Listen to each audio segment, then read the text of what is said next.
السلام عليكم ورحمة الله وبركاته.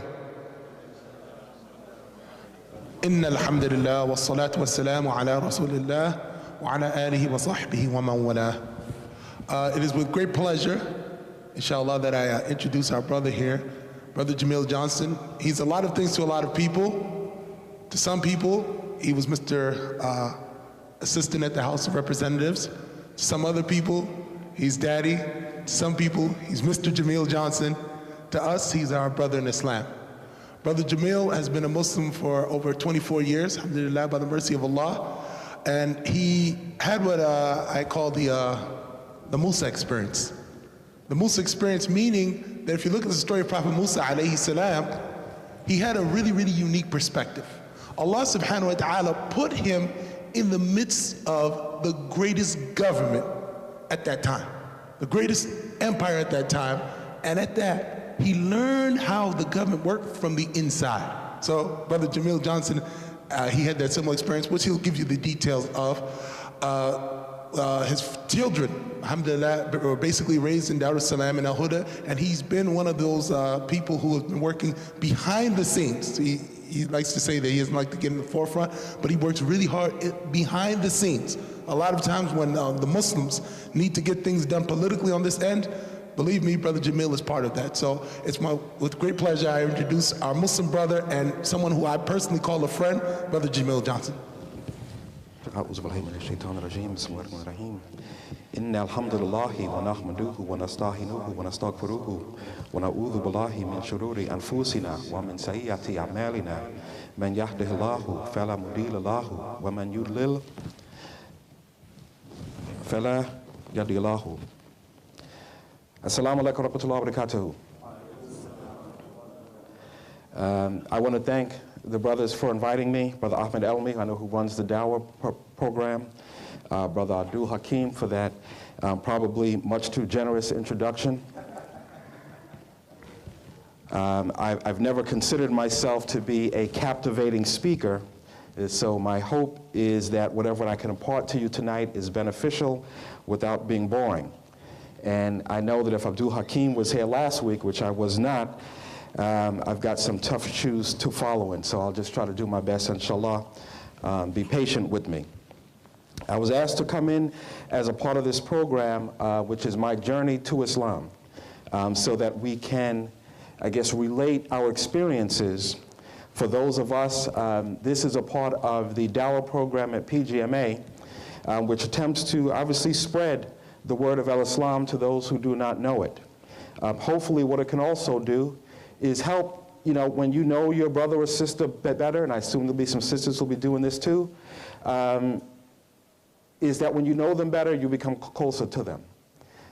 If you know the story of when the Muhajirin made the hijrah to Yathrib, which became Medina, one of the things that the Messenger of Allah sallallahu alaihi wasallam did was he paired them up. Because even though we say the believers are brothers one to another, it's not the same if you don't know the person. So by pairing them up, they became intimate friends and intimate believers, so that you reach out to one another, because this is not just someone I see at the masjid, it's someone whom I know. So what's my story? Well, I was raised, as many African Americans in this country, I was raised in a Christian household. I was born in the Bronx, and we grew up, and I'll never forget the name, Trinity Baptist Church in the Bronx on 220, I'm going to forget, in the Bronx. Pastor Lloyd, that's how well I remember it, because my family was fairly avid churchgoers. And I don't just mean my immediate family, like my mother and father and sisters and so on and so forth, but we lived very close to, particularly my mother's family. So it wasn't just us, it was my Aunt Louise and my Aunt Arlene and my Aunt Toots and Uncle Willie. We all lived we could all walk to each other's houses from that point. So we were very much part of the large church family. And we did, all the usual things. We went to church, we did the Sunday school, summer camp was at the church. We even had, at one point, even though my sisters and I just did it because we wanted to get out of school, We noticed that a lot of the Catholic kids used to have a thing where a bus would pick them up on Wednesdays and take them over to the church for religious education. So we asked if we could get that done, and so we ended up going over to our church for the same thing. But the reality is, it was really because it was a good excuse to get out of school. We're envious of the Catholic kids who were leaving school in the middle of the day, and we wanted to do the same thing. But through that, I developed always a belief in God. And when you're young, it's very interesting. When you're young, they teach you to believe in God, one God. You don't really get so much into the Trinity when you're very young. So that was always my understanding. One God, Jesus, his son, so on and so forth. What's interesting, I think the first thing that, in which Allah began to open my eyes took place actually on my 13th birthday. It was, now how old I am, if any of you, well, I guess I have to say when it was, because some of you aren't old enough to remember. But those of us who are old enough remember when the miniseries, the most watched miniseries in American history, Roots, came on TV. Anybody remember that? The first time? See, a lot of people not raising their hands, so they don't remember that. So I have to say it was 1977. All right, okay. And the very first episode, I remember the whole thing, very well. We watched it every single day. Matter of fact, when it came on again in 2007, its 30th anniversary, I made sure my kids watched it every single day. And the first episode struck me the most because, you watch him and his family, raised in West Africa. He grows up to become a man and so on and so forth. And then he's captured by the slave traders. And when he gets on the ship, he begins to pray. And what does he say? He says, "Oh Allah the Magnificent, Allah the Merciful." And there were other scenes later on in the miniseries, like when they were having a dance and Kunta Kinte was in the bar and they went to find where Kunta Kinte was. I think Fiddler went to find where he was. And when he came in, he was in the bar making salat. And it always just made me think as a young person, I said, well, in my family, we can trace at least my mother's side back to my great-grandfather in Virginia to 1865. Now, what happened in 1865? The Civil War ended. So those are like the first records that we have. My great-grandparents on my mother's side were Virginia slaves.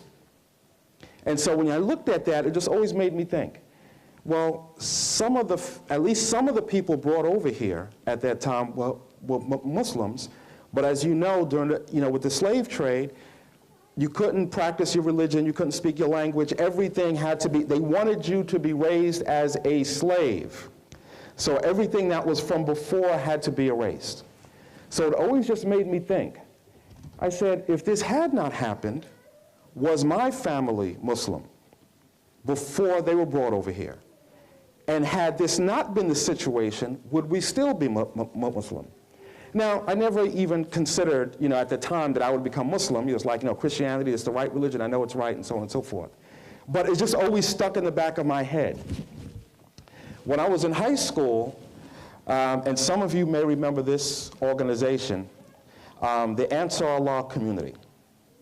Now, the Ansar Allah community, and this is where the term, I think, so-called Muslim comes into effect. We had this thing, a couple of weeks ago with the homosexuals say shouldn't just call them so-called Muslims.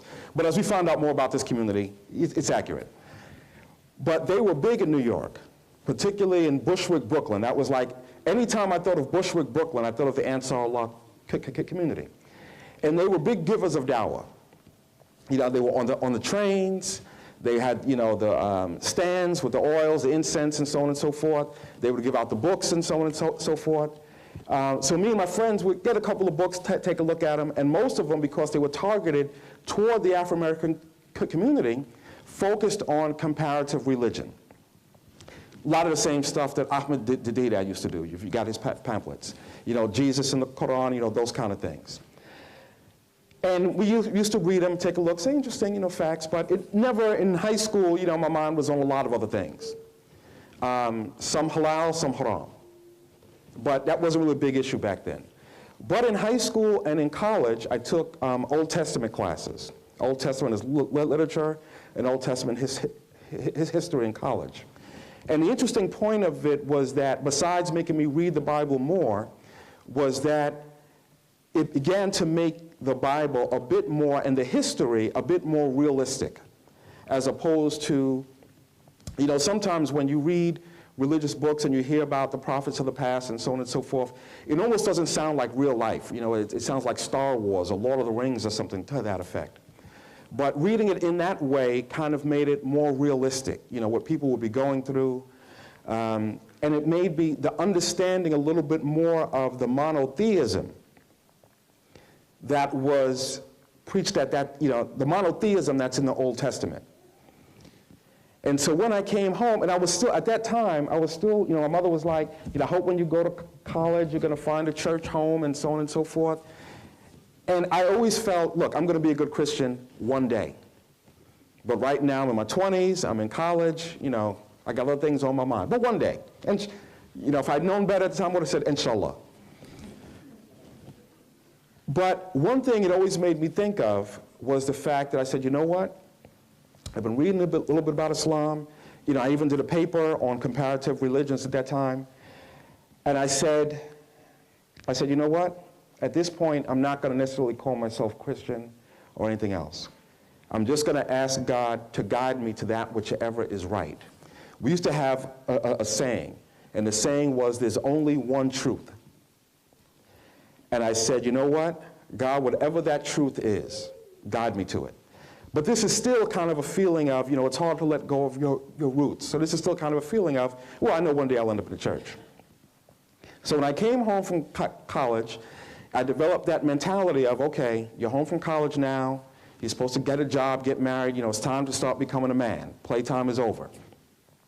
So both myself and two of my friends that I'd grown up with actually started reading the Bible more, started reading the New Testament. Plus, I was used to having doing so much work and so much reading in college that when I left college, I kind of missed it. So I just started reading a lot. You know, I read The Color Purple.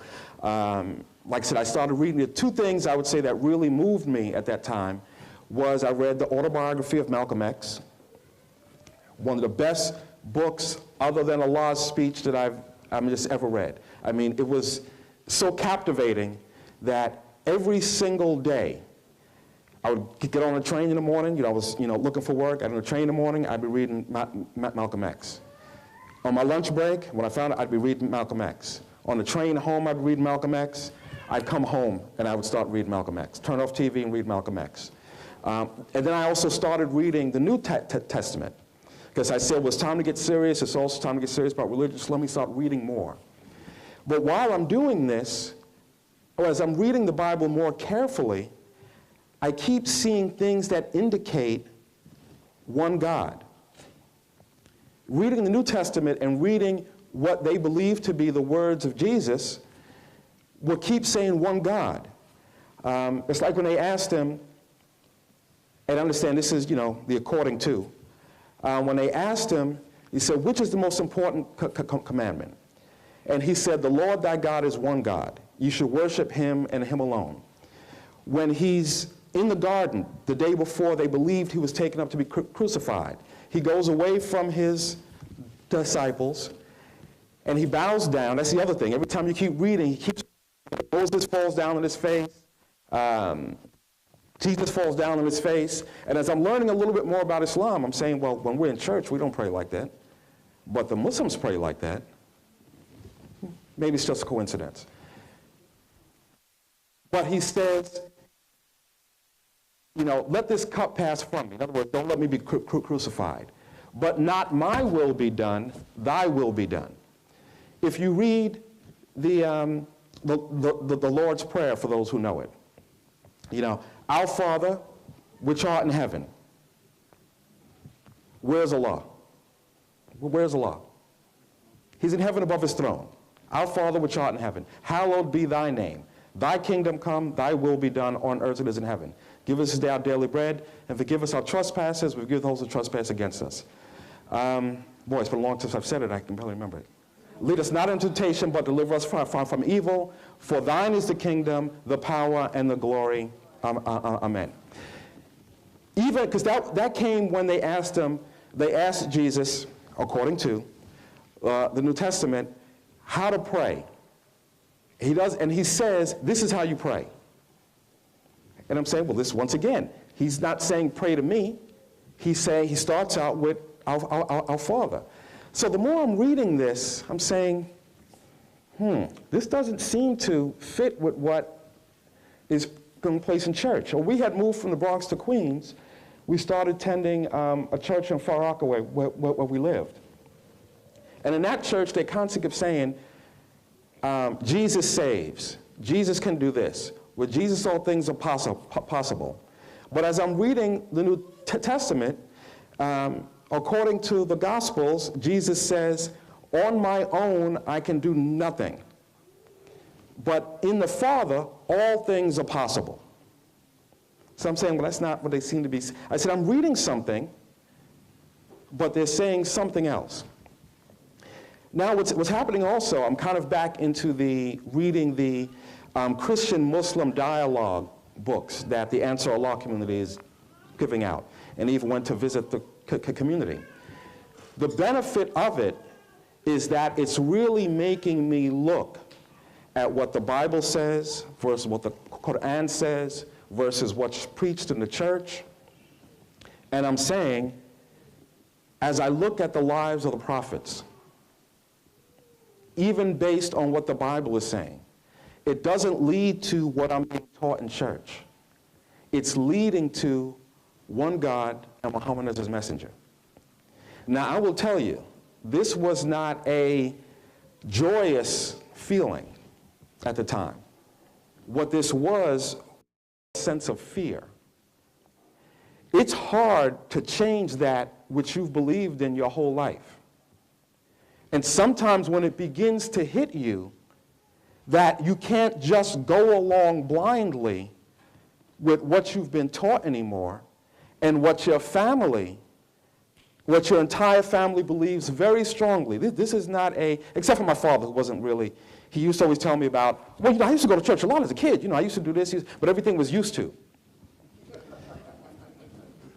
My grandmother, who lived with us, was still a big church goer, and sometimes I would go with her, usually because there was something going to fun happening. You're a kid, you don't really want to go and sit and listen, but afterwards we're going to do this, so I used to go with her too, but she was a big church goer.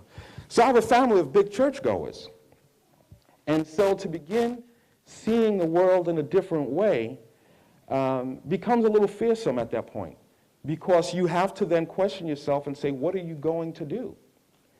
And on top of that, I just had gotten a job, this is like in '87, I just had gotten a job, my first job in Congress, with Floyd Flake in his first term.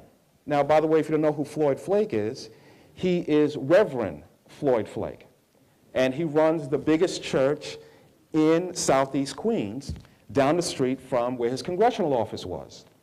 So I'm also finding myself in my search for faith, I'm actually going to church more while I'm doing this. As I'm trying to develop my spirituality, I'm going to church more.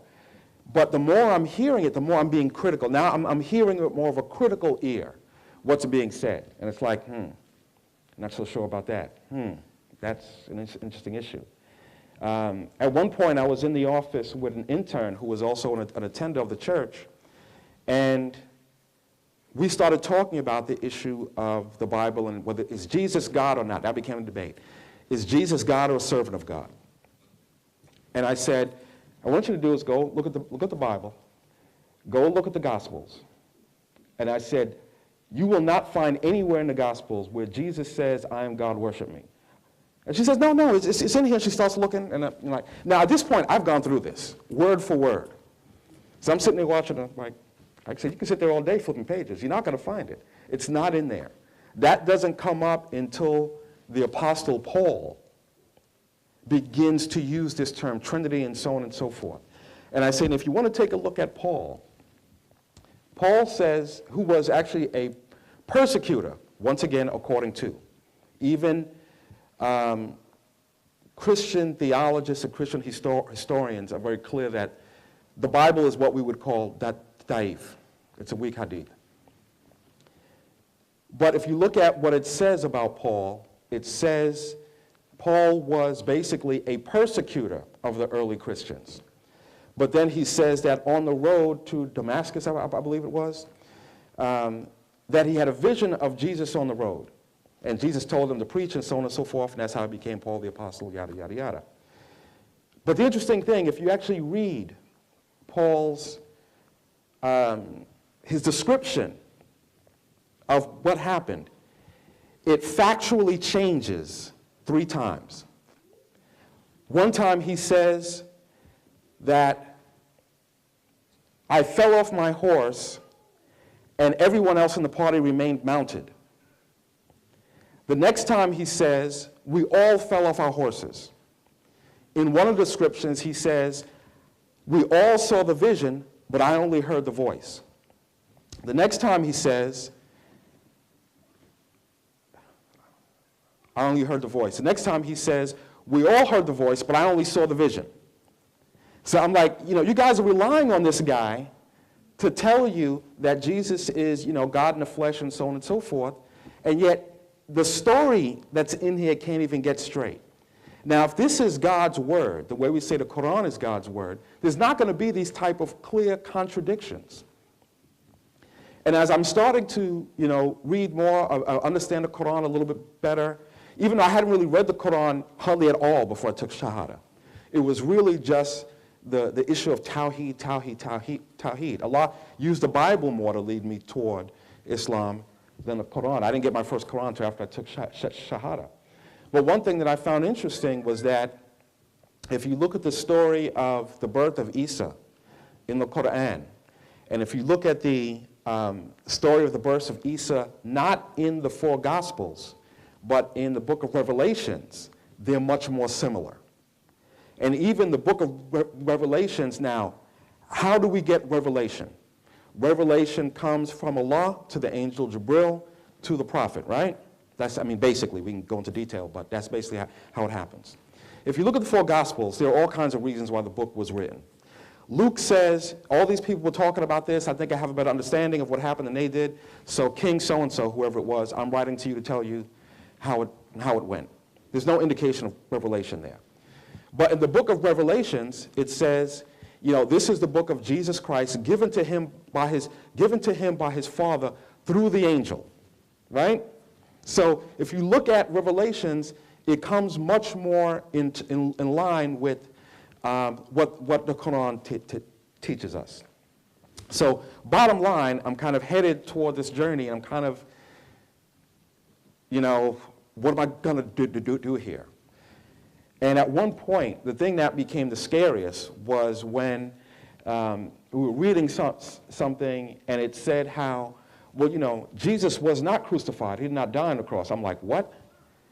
No, come on. I can go along with the Muhammad thing. I can go along with the one God. I can get rid of the Trinity and so on and so forth. But you're going to tell me our Lord Jesus Christ didn't die on the cross for our sins? I'm like, I don't know if I can do this. I don't know if I can go here. This is completely contradictory to everything I believed my entire life. And so it's almost like heart pounding. It really becomes scary. It reminds me of The Matrix, when Neo finds out he's been living in a dream the whole time. Are you going to accept, this is the truth, there's no going back. He takes take the red pill or the blue pill? And he said, if you take the blue pill, there's no going back. So at this point, I've begun to take the blue pill. But I'm not sure what to do and when to do it. But the most difficult time comes is that I get a call one day, one early morning, I'm headed to work, and I get a call, and they say, your father's in the hospital. He's complaining of heart pains. So I tell my mother, we go to the hospital, and see him, he's all tubed up and so on and so forth. Looks like he's going to be in the hospital for weeks. But then, toward the end of the week, we go see him. He gets better and better really quickly. And so Monday morning, we're supposed to go pick him up. And just as we're waking up, we get a call from the hospital. My mother yells downstairs, and she says, your father, she said, pick up the phone, your father's dead. And I pick up the phone, and the doctor says he just had a massive heart attack and he died. So at this point, you know, my sisters are all older than I am, so they're all gone and married and they live out elsewhere. So it's just myself, my mother, and my grandmother. And by the way, this is my grandmother's son. And so, you know, I'm doing my best to console my mother. And, you know, at first you have that mentality of, this isn't happening. This didn't just happen. This is, I'm going to wake up, and it's going to be something different. But you kind of know, you know, this is not the Matrix. This is real. And so I'm just thinking to myself, you know, this is a test. Everybody, you know, I don't know that much about Islam, but I've heard this part about being tested. And I said, this is a test. This happens to people. Now, what are you going to do? And so at one point, I go by the funeral home, and I just go see, you know, my dad, and I think to myself, you know what? Life ends very quickly. It's, you know, you're not going to be able to play around. And I say to myself, I'm going to accept Islam. I'm not going to fool around anymore. I'm going to accept Islam. And interestingly enough, in my mind,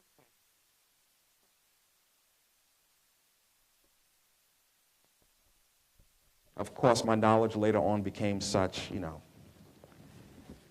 Muhammad and Abu Talib, Ibrahim and his father, you know. So I begin looking more and more, studying more. Every now and then I go out, I got my kufi on, because, you know, back in New York at the time, you got to wear your kufi and so on and so forth. You think that's a part of the deen. So I start going slowly, you know, slowly into it. And then a friend of mine, alhamdulillah, Allah's most merciful, because sometimes you can't take a journey on your own. Sometimes you need people to journey with you if you're going to have the courage to go there. And if you remember before, and I mentioned, you know, two of my best friends growing up, we're studying Islam together. And one of the brothers, I've known since I was like 11 years old.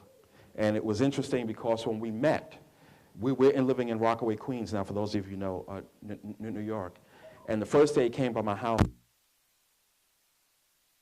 Did I lose something? Did I lose something? We're living, you know, we're in elementary school. And the first day we start talking, it's like, well, where did you live? I said, oh, we just moved out here from the Bronx. He says, oh, my family just moved out here from the Bronx 2 months before your family did. Like, where did you live? I said, we live in Eden Wall houses. We lived in Eden Wall houses right across the street. So that immediately, you know, we developed a bond because, do you remember so-and-so? You remember this? You know, yeah, I knew him and so on and so forth. So we developed kind of a very close bond early on, and to the point where, you know, we're like family. I never had a brother. I have 3 older sisters, but this is a brother who I've considered my brother all growing up. And then another one, and I'm still close to these brothers today. Every time I go to New York, I say I'm coming, and, you know, we try to hang out, whatever the case may be. So we're studying together, and unfortunately, one of the brothers ends up in a situation that takes him away from us for 1.5 to 2 years. But, you know, we're staying in touch. We're going to visit him, and so on and so forth. And he took Shahada while he was upstate. And so Ramadan is coming. Now, at this point, I don't even know what Ramadan is. I haven't taken Shahada yet. I don't even know what Ramadan is. But this is in the time period, it says 1988. So this is the time period Ramadan is coming from April to May. So, you know, my brother tells me about it. And I said, well, I'm going to try that. You know, I said, that sounds rough, you know, no food, no drink, and so on and so forth. But I'm going to try it. I'm going to try it. So now at first, you know, Allah forgives you for that which you don't know. I'm fasting from sunrise till Isha. So I'm a little late, but I'm going till Isha. And I got to tell you, that first day, I was like, no way, I can't do this. You know, I mean, I'm dying of starvation. I'm thirsty, I mean, you know, I'm still at my mother's house at this point in time. You know, as soon as it gets dark, about 1.5 hours after we were supposed to break fast, as soon as it gets dark, I run upstairs. She's still cooking, but I'm eating like everything in the house until I'm almost ready to pass out. I say, how can I do this for another 29 days? But alhamdulillah, I do it. You know, I keep doing it, and I keep saying I'm doing this for Allah. I'm going to become Muslim, so I'm doing it, and so on and so forth. And I make it the whole time, alhamdulillah.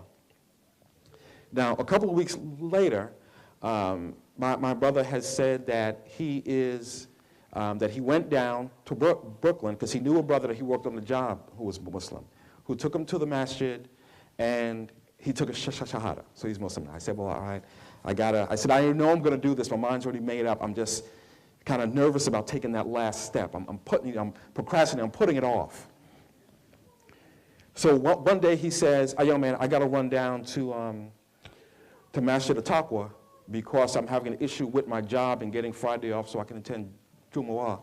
So Abdul Malik, I know a lot of you probably know Abdul Malik from Brooklyn. He's a brother who has done the Jumu'ahs at Capitol Hill the past couple of years.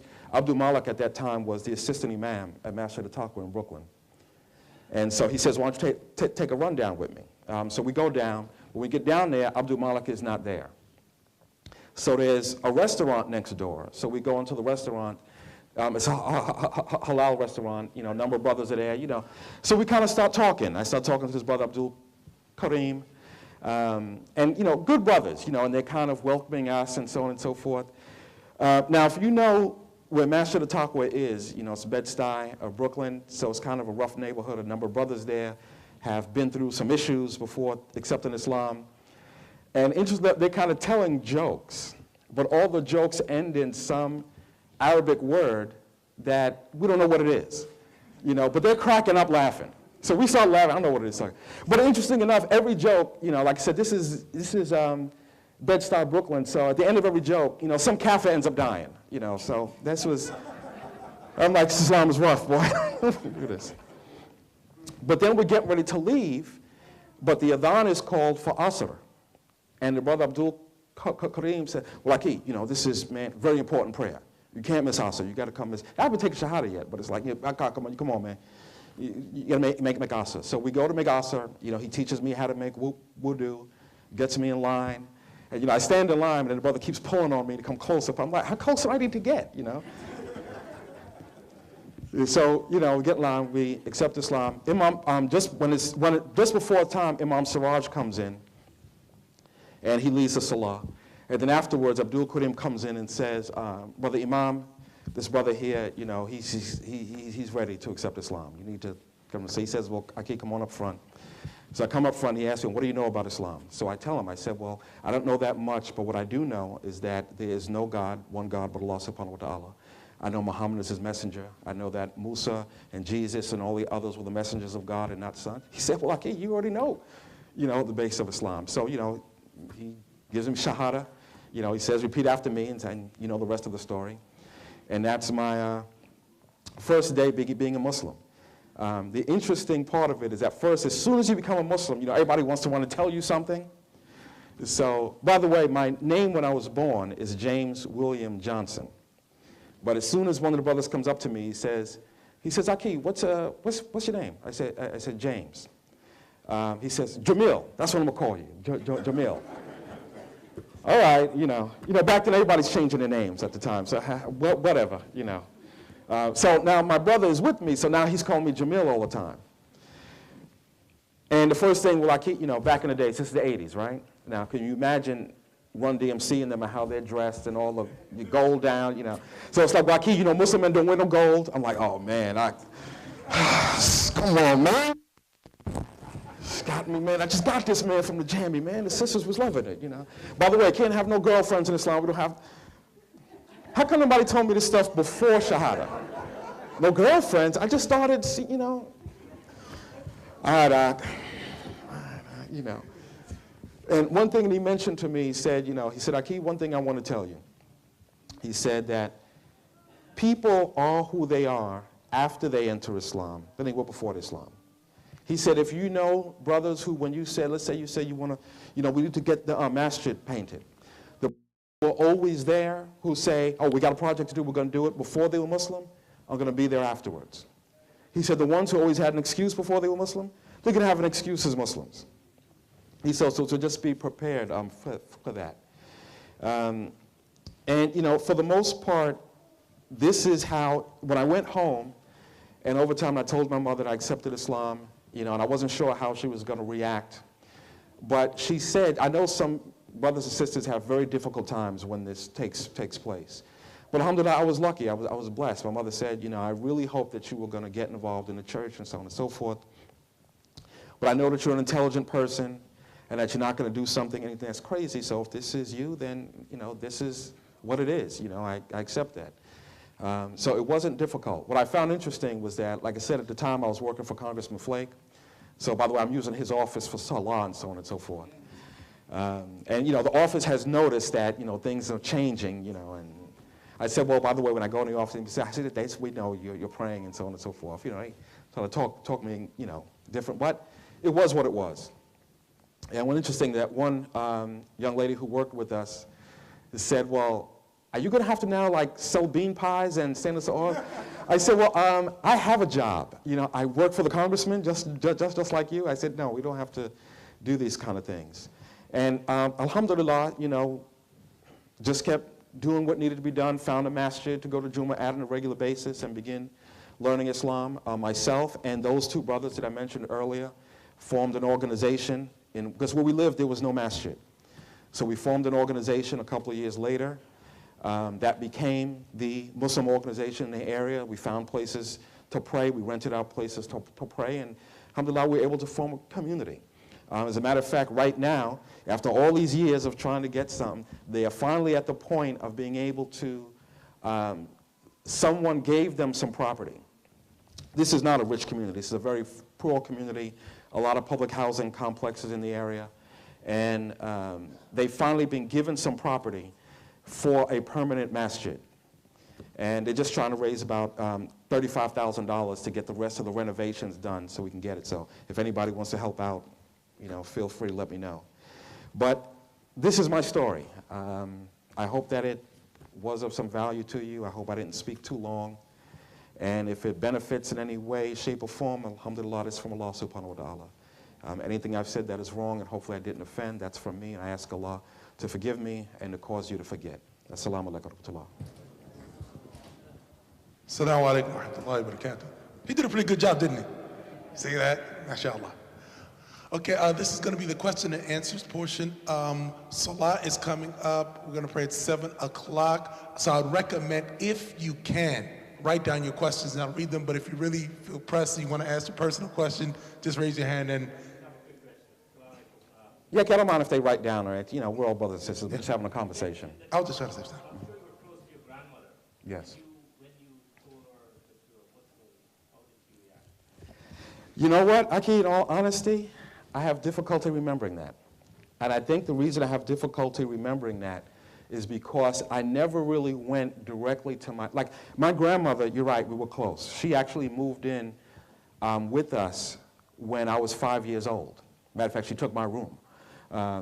So she's lived with us since I was very small. I don't know if I ever kind of went, matter of fact, I'm pretty sure I never actually kind of went directly to her and said I'm Muslim. I just kind of let it show over time and I let her ask me a question. And so, well, I'm Muslim because I do this, we still believe in Jesus and so on and so forth. But she was pretty non-reactionary. She tended to focus more on, matter of fact, she would ask me, well, how are you living? In a sense of, are you doing the right things? More than it was, oh, you should do this. Alhamdulillah, I never had that even from my aunts, uncles, cousins. Matter of fact, some of my cousins came and started asking more questions about it. And in some cases where they were beginning to maybe even question their own faith a little bit. Matter of fact, one of my cousins actually came to visit my wife and I after we got married. This is years later we got married. And she actually took Shahada in the masjid in Rockaway, where I'm talking about. Unfortunately, she ended up turning back to Christianity. May Allah guide her. Please make do with that. Allah guide her back. Because her mind is still open, but I think the issue for her was comfortability, in a sense of not the Aqidah as much as what she's comfortable doing. But to answer your question, we never really had like a direct thing. It was more or less over time and little conversations here and there. But nothing ever difficult. I have a question. Yes, I can. How did the senator react? I never worked for a senator. Oh, I'm sorry, the congressman, sorry. Congressman Flake was actually, I wasn't working for Greg at that time. Congressman Flake was actually, he never really brought the issue up or made an issue of it. But at the same time, he and I we never had a lot of personal conversations. Oh, okay. In that sense. You know, it's more like he's congressman, I'm employee, and so on and so forth. And he was like, hey, cool, you know, whatever. Okay. Yes, I can. In your journey, Assalamu alaikum. In your journey, did you have any fears of like being alienated by your older sisters when you became Muslim? Not really. My sisters and I are very close. We're very, very close. And what became more of an issue was, and in many ways, as I was studying Islam and studying many of these things, you know, my family has a little bit of a, how would you put it, kind of a radical nature to it anyway, a little bit. So things like, you know, Black Power and this and that and so on and so forth, Malcolm X, you know, is already, we have a little bit of that anyway. So to say, well, I'm looking at Islam, if anything, what it made them do to some degree was at least take a look. You know, take a look at the literature, take a look at this, ask questions and so on and so forth. I'm still making do it at some point, somebody takes a step further. But it was already a little bit of that rebellious nature was there. You know, one of my older sisters finally stopped putting up Christmas trees, you know. So it was never an issue of that. And like I said, we've kind of talked all along, even as I was going through it, so it wasn't like something sudden. Sisters, don't forget if you have questions, let me know or send your papers forward. Don't be shy, inshallah. We haven't forgotten. Assalamu alaikum. How was your feeling when you go first time to Hajj? Because you don't know that the situation there. But when I first made Hajj, is that what you're saying? The first time, yes. The first Oh, time. well, my first and only time. I mean, I've made Umrah twice, but I only made Hajj once. And that was actually just, what year is this, 2012? That was 7 years ago when I first made Hajj. Interestingly enough, I've traveled a lot. In my previous job, I used to travel a lot, including to the Muslim world. I used to wonder, and I'm going to get to your answer to your question, I used to wonder, how come the Muslims weren't stronger in the world? You know, I mean, do we really have to be on the level of Sahaba to be successful as Muslims? Especially we have this oil wealth, we have this, we have that, well, as countries, how come we're not more powerful in the world? And then I went over to the Muslim world and I said, now I see. And so, you know, I had already kind of gotten out of my mindset that every country I was going to go to was going to be on point when it got to Islam. And I had taken a couple of classes, one with, who taught the class? I think Safi and Muhammad, the brother from Canada, from Dar es Salaam. Muhammad al-Sharif. I already taken classes with them on the Hajj. The first time I thought I was going to be going and didn't go. And then I took a class here with Sheikh Motaz when I knew I was going to be going. So I was a little more alerted to some of the things that to expect.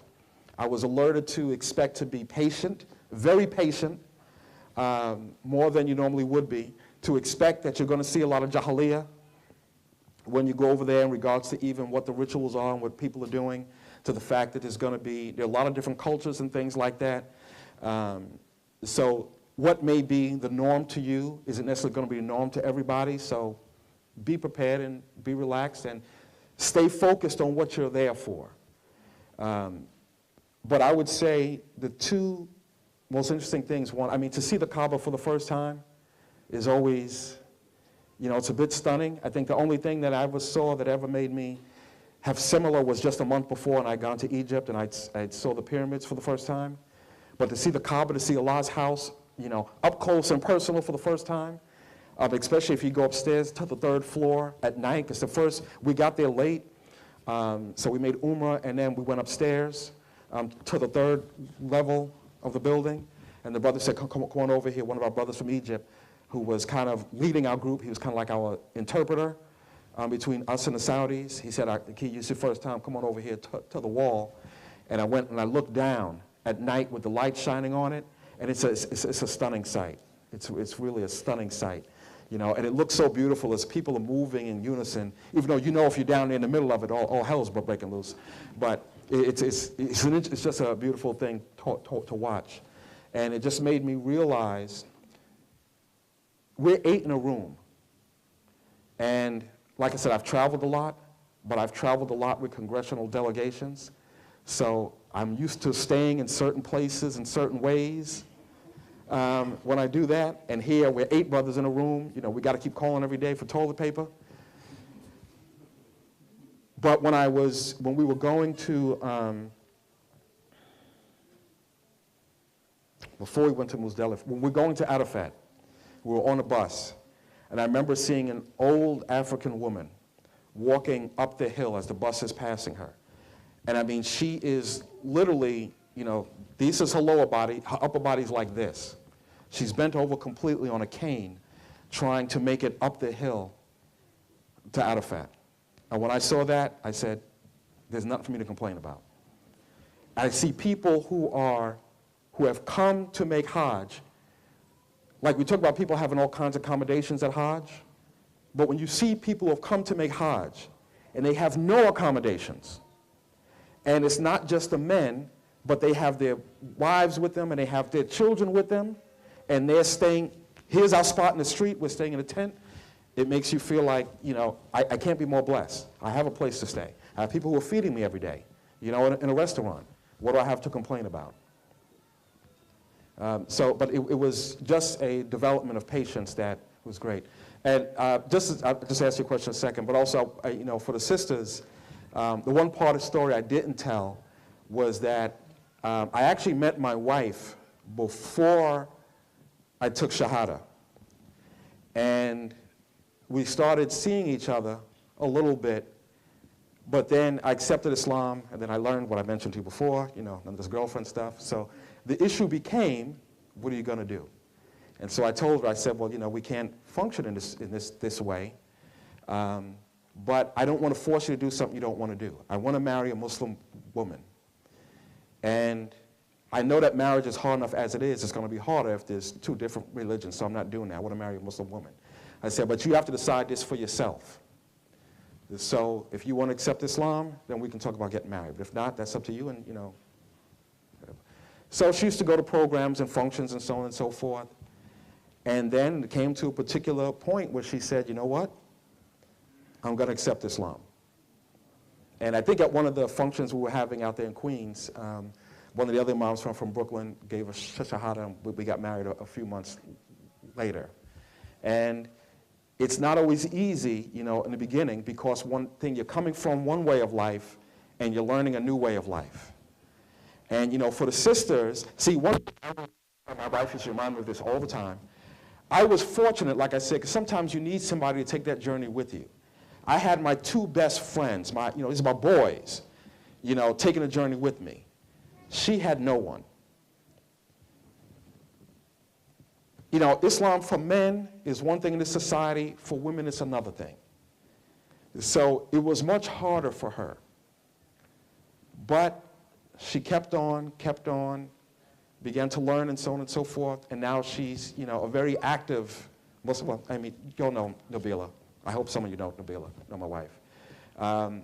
But it's a journey, and one thing, alhamdulillah, some brothers who had been through this before told me, they said, Aki, be patient. If you shove it down her throat, she's going to throw it up. So you have to be patient. We've been through this, always learn from people who have been there before you. I'm not the first brother to go through this. The others have gone through this. And then I sometimes met other brothers who were, I met this sister, as in a woman, she's not Muslim, we're thinking about getting married and so on and so forth. I would never tell them, don't marry them, but I would say, brother, let me give you some thoughts before you go through this. Because what might seem acceptable to you now, you're in love with this woman and so on and so forth, and you think, we're cool, and everything's all right, and we'll be all right, and she's going to do this. And what's cool, what's okay to you now isn't going to be okay to you. If you're serious about your deen, but she's not Muslim, what seems acceptable to you now in behavior isn't going to be acceptable in 3 years. At that point, her acting in certain ways and behaving in certain ways might not bother you now because all you know is that you believe. But as the Messenger said, a man has not yet entered your heart. So in 3 years, when you've grown like this and she's still out here, it's not going to be okay. And a couple of the brothers who I had counseled on that, who went and did it anyway, by the way, those marriages are over. One case in a year, another case in 2-3 years was like, I'm already fed up. I already can't deal with it. But if you've married a woman who has accepted Islam, you understand we all grow at our own pace. The same thing, I have to say the same thing, I guess, for women who've married, who, of course, the women aren't supposed to marry and accept Muslim men, but maybe your iman is stronger than his iman. But you have to try to work together to build up. We have to be patient with each other. And alhamdulillah, there were times when it was like, I'm sure for both of us, for her and I, it was like, you know. But we were friends, and we liked each other, we loved each other. And alhamdulillah, we've grown, and we've raised our children in the Muslim community. Aki, you had a Assalamu alaikum, Aki. Bismillah ar-Rahman ar-Rahim. I was wondering if you could enlighten us about your experience learning Arabic and the Quran. How did you transition from English trying to learn Arabic and so forth? Transition? Well, this whole discussion has been in English, right? Aki, you know, one thing I would recommend for any new Muslim is, and you don't know, you can't know that what you don't know. So as I began to get my deen, and I found a group, and I began to learn Quranic recitation, and for all those people who taught me back then, who tried to teach me back then, may Allah bless them tremendously. But a lot of them didn't know but so much. So I'm learning my first Quranic recitation through transliteration. And the words I'm picking up very quickly. I'm picking them up within, 15 minutes to a half an hour, because I was blessed with a good memory. But the problem is, my recitation is terrible, because the person who's teaching me's recitation isn't but so good, who doesn't know Arabic. But he's giving what he has. So we're trying. And the person who's teaching me Arabic, how to, read Arabic and read the Quran, his knowledge of reading isn't but so good. But that was what was available to me at the time. So what happened is, yeah, I'm learning what they're teaching me, but what they're teaching me has its limitations. Thank you. It has its limitations. And so what's happening now is that I'm constantly relearning and redoing. So I take classes here. I take the Rook class here, so I can learn. I never learned most of the tajweed early on. My pronunciation of the Arabic, the Quran, even just the sounds of letters early on was pretty bad. And one brother in the masjid kept trying to talk to us about pronouncing things properly. And I'm like, well, okay, I'm doing my best. That's not a big deal. Until I learned later on that it is important to recite the Quran properly. So I'm in a stage much later on in my years where now I've learned something, but now I'm relearning it now so I can be better. But alhamdulillah, I was able to put my children into the schools at a young age. And when I went back to New York, and when I took my oldest son, who's 17 now, when I took him back to New York to where like some of the brothers had taught me back then when he was a little boy, but he was in preschool here, and I forgot the sister's name who was running the preschool, but one of the teachers at that time from Egypt. And of course, Brother Harun, was teaching them recitation. So I go back and he would recite and he'd be like, but he sounds like an Arab, he's better. So now he's taught here, and now he's in the, one of the teaching assistants for the Sunday school. So my kids are better than I am in regards to that because they learn young. But, it's a journey, but it's not easy. But I always remember what the Messenger of Allah said, those who recite beautifully, they get blessed for it. Those who struggle with difficulty get twice the blessing. So, you just keep struggling. I have a writing question.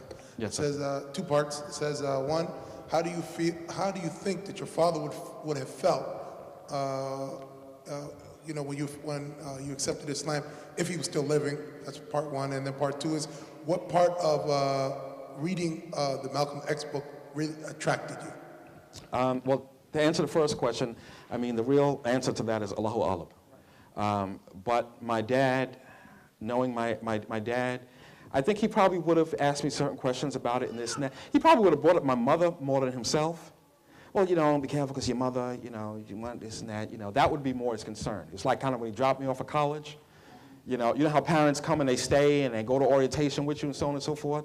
Well, he and my uncle, his brother, his older brother, we got to college, they rested for an hour, you got everything, you got the money, see you, gotta go. Oh, by the way, call your mother, tell her you don't care. So it probably would have been, hey, if that's what you decide and so on and so forth, it's pretty cool, but talk to your mother, she might be this, that, and the other. That probably what would have been more of his response. I think what got to me most about the autobiography of Malcolm X, besides it being extremely well written, was the issue of transformation. Constantly seeing something, believing in it as truth, and being dedicated to that transformation. Even though his initial transformation was not correct. There's one part of the book, or if you look at one of his documentaries, when he comes back from making Hajj, and he says, I'm still a Muslim. When the reality is, no, you are now a Muslim. You were not a Muslim before. You thought you were, but you were not. But when he made the transformation, he was always extremely dedicated to it. Somebody who said, if this is the truth, I'm going to follow it, and I'm on it. This is who I am. And understanding, coming from, Malcolm, he's originally from Detroit, but I spent a lot of time in New York City. I guess it was something that I could relate to. These kind of things, having, spent time in the street. Alhamdulillah, I was always a good student, but I spent my time in the street. So I could relate to spending time in the street, engaging in a lot of nonsense.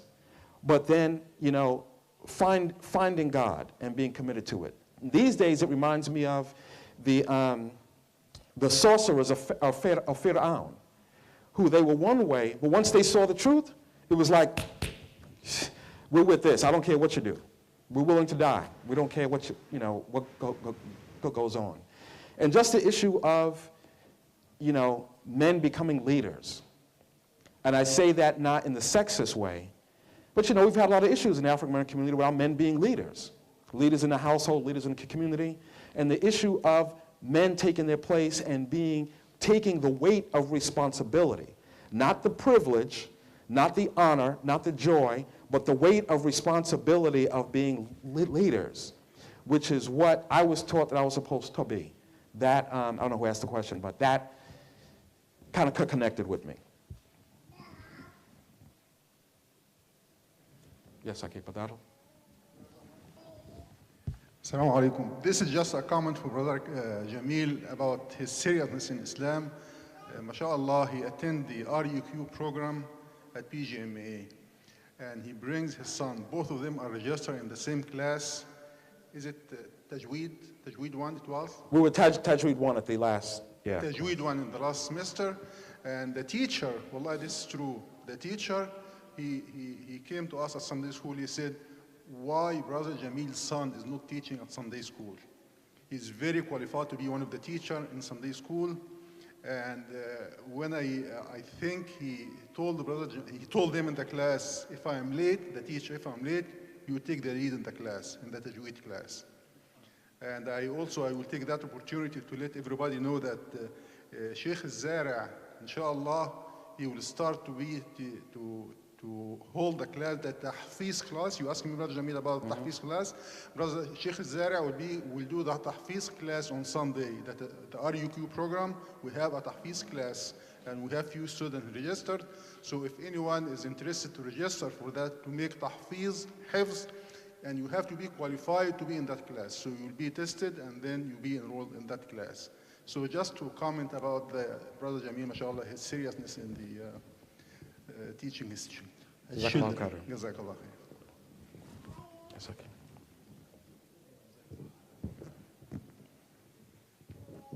Assalamu alaikum. After you become a Muslim, have you been able to win over anybody from, member of your family, extended family? I mean, what I mean is able to convert somebody to become a Muslim. Oh, I'm sorry. I just want to make clear. You were asking, was I able to give dawah to members of my family where they would accept Islam? Yes. As I mentioned, one of my cousins did accept Islam. She came by the house to see me and my wife on a Jumu'ah. This is when I was in New York. And she was living in Virginia at that time, but she was up visiting. And she decided she wanted to come to Jumu'ah with us. And she'd been asking me questions, and I'd been sending her literature. And my wife and I would always go down and visit her in Virginia every year. And so she came by that day, and she took Shahada. What concerned me was, at first it was like, well, don't tell me, the family, and so on. I don't want them to know. I don't want them to pressure me, and this and that at the time. And at the time, it was just, living-wise, it was just her and her child. But after a while, I began to become concerned because it was still I haven't told anybody yet, which indicated to me you're not growing enough strong in your faith that you want to do this. And then I heard that the baby had been christened or something like that. And I was like, and what I tried to do at the time was, I think we had moved shortly after that here to Maryland, so we're in Columbia. And she was looking to possibly closer to family because she felt kind of alone. So I said, well, why don't you try to, because she was working for the post office, I said, why don't you try to transfer to Columbia? And I did that because I wanted her to be close to us and be part of a community and have my wife right there, to have a sister that she could relate to. But that never happened, and she met somebody else, and he was supposedly Muslim. I don't know what to really say about it. So I said, well, this is good, he can pull her in, but he's Allahu Alam. You go to the house, there's a photo of Elijah Muhammad, I think, on the wall somewhere. So this is what you're dealing with. So next thing I know, she comes by to visit us, and she's got a cross on her neck, and I bring her husband over here, and I say, what's happening with my cousin? She's got this cross, well, this, that, and the other, and so on and so forth, and this is where it is. No one else accepted Islam. People have talked to me about it. Sometimes, I have to tell you, it's a difficult feeling, because sometimes you hear about someone who's accepted Islam, and then their mother accepted Islam, and then their sister accepted Islam, and then their cousin accepted Islam, and the first thing that you think about is, it's got to be me. I'm not doing things right. I'm not giving the dawah right. Something is wrong with the way I'm giving dawah, because I know other people, they take Shahada, and 3 and 4 and 5 members of their family take Shahada, and that's not happening for me. So what am I doing wrong? But then, I remember also that, it's the hearts are in Allah's hands. And he's not going to make somebody Muslim because I want them to be. If Abu Talib didn't become a Muslim, who's better to give dawah? Who was, outside of the belief, who was almost a better Muslim than Abu Talib in regards to his actions? And he never accepted Islam with the Messenger of Allah asking him to. So I have to, balance those two things, but at the same time then say, you still need to work harder. So worst come to worst, on Yom Kippur, Allah say you did the best you could. And I'm sorry, I can't. Assalamu alaikum wa rahmatullahi wa barakatuh. Walaikum assalam. Well, mine is a comment, because what you are expressing, that sense of frustration, we all go through it. But the challenge that you have brought here this evening is, for some of us who are born into Islam, I have seen what I would describe some level of spiritual arrogance, because the effort you made to study Arabic, to study Quran, a lot of us have not done that. So if you think you've not done enough of that, what I'm taking from this lecture today is that I have to join you in that class, because I know my pronunciation is terrible too. So what I'm saying in effect is, for us, most of us who are new African Americans, the new immigrants, when you talked about the way you met your wife, sometimes you find it frustrating that those who are even born into Islam, Muslim names from the onset, go into college and end up marrying non-Muslims under the excuse of what I call, quote and unquote, stupid jihad. Stupid jihad? Yes, because when they bring these women in, what do you get? Those kids don't know whether they want to be Christians or Muslims. And you find it all over. So what you have done tonight, don't feel frustrated. You're going to get some other members in your class. Jazakallah khairan. I have a writing question. Yes, I can. It said, how did 911 strengthen your deen, and also how did others react to you after 911? Interestingly enough, I've actually been asked that question even on the Hill. At 9/11, I was already working in Congress down here, and the first thing that came to mind, I said, is it's kind of like it's going to be on now, the question was, first, is this going to be an attack as part of a series of attacks? That was actually my biggest concern. Because if that starts to happen, you think they rounded up people after 9/11, you let there be a series of attacks. And I remember particularly that night, when I came home, it was time for Isha. And I think I lived here at that point for about 2 months. We'd moved in June, and this was September. So I came for Isha, and when I started to leave, my wife was like, "Where are you going?" I said, "I'm going to Isha." "You going to the masjid now after what happened?" I said, "Look, now is not the time to be afraid. I mean, fear Allah. This is, what are we going to do?" These are the times that we're tested. So I came for Isha, and I remember the big American flag, for those brothers who were here, they had on the fence. I'm not sure what that was about, but I was like, brothers, give me a break here. But I guess, brothers were doing, may Allah be pleased with them, brothers were doing whatever they felt was best. And the funny thing, though, what happened that night was that when I left here after Isha, and I was going back to my house, a cop car passed me.